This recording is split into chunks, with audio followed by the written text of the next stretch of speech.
Hi, I'm Mike, and in this video I'm going to show you how to calibrate an electric Whirlpool oven. So first thing you got to do is know how far it's off. I've got this set at 350. It's been on for about half an hour, and my thermometer is reading about 330 or so, maybe 335. Depending on the model, there's three ways to calibrate a Whirlpool oven. One is you press the settings button. Second, you press the tools button. And on either the settings or the tools, you press it until you get to the calibrate, and then it'll walk you through it step by step. It'll have you press a 3 or a 6, depending on if you want to go up or down with the temperature. But it'll tell you exactly how to do it.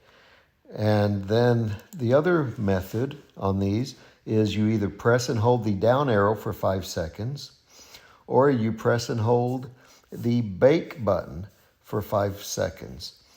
So if you don't have the tools button or the settings button, then it's going to be either the bake button or the down arrow. So you're going to press one of these. Press and hold the bake button, and after 5 seconds, 0 should pop up showing that you're in the calibration mode. If nothing happens and you don't get that, then press the down arrow for 5 seconds and it will pop up. One of the two methods will get you into calibration mode. And on mine, it's the down arrow, and we're going to go through that process now. So I'm going to press and hold this down arrow for 5 seconds. And you see that 0 pop up. That indicates that there's been no adjustment to the temperature previously. So it's not calibrated up or down either way.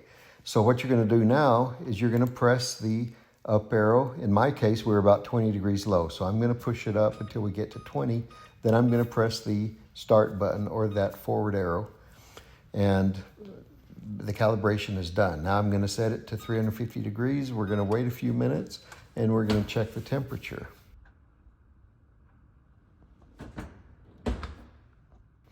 Okay, so it's been about 10 minutes.